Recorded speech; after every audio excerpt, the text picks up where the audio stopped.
We begin with the nearly 1 hour-long public address by President Yoon Suk Yeol broadcast live earlier on this Monday morning to touch upon his administration's prolonged standoff with the medical arena over healthcare reform. I have our senior correspondent Oh Soo-young standing by live on the line. Now, Soo-young, I believe President Yoon has firmly placed his foot down on intentions to expand medical school admissions quota by 2,000 seats. Do tell us more. Yes, Sunny, you're exactly right. So the president made it pretty clear that he's not going to bow to unreasonable pressure as he made this very rare personal address to the public in a move to aid public understanding on the government's push to reform the medical sector, namely by adding an extra 2,000 students a year to medical schools. The policy, of course, has been vehemently opposed by thousands of junior doctors who have staged a walkout since late February, compromising medical service nationwide and forcing medical authorities to enforce emergency measures to stabilise the system. Now, the Yoon administration has been pushing to overhaul the current medical delivery system, which currently lacks sufficient doctors in essential and emergency care, particularly in already underserved regions outside Seoul. Now, Yoon said 2,000 additional students are the minimum number of entrants needed, saying that there has been sufficient inspections as well as consultations with medical schools and doctors. He noted that South Korea has a shortage of around 80,000 doctors, falling way below the OECD average of 3.7 clinicians per 1,000 people.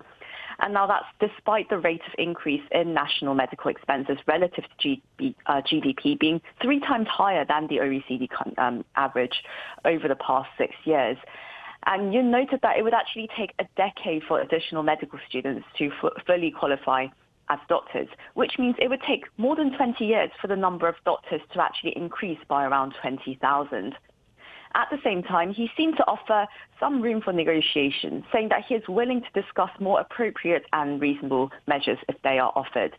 Now, the president said that if the medical sector insists or continues to insist the number of additional medical students should be reduced, then they really do have to come up with more concrete science-backed evidence and present a unified set of measures to the government.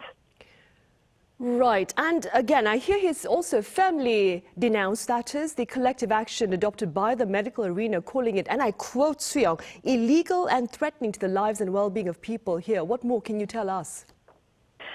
Yes, the president, he reiterated his warning to the doctors that they're actually violating South Koreans' right to life and health through the dereliction of their duties through collective action.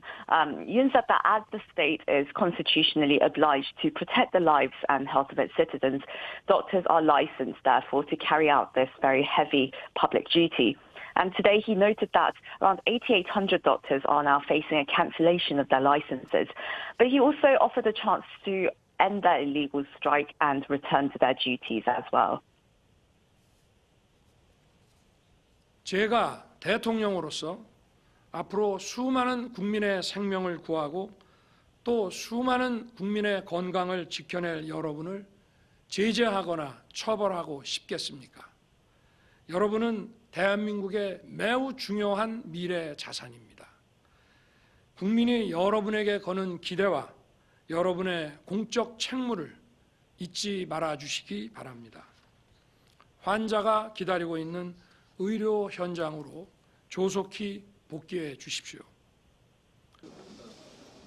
He reiterated his commitment to implementing an all-out medical reform by launching a presidential committee this month to help form and initiate measures to make quality healthcare available all throughout the country and also fairly utilize and compensate medical workers as well. Back to you, Honey.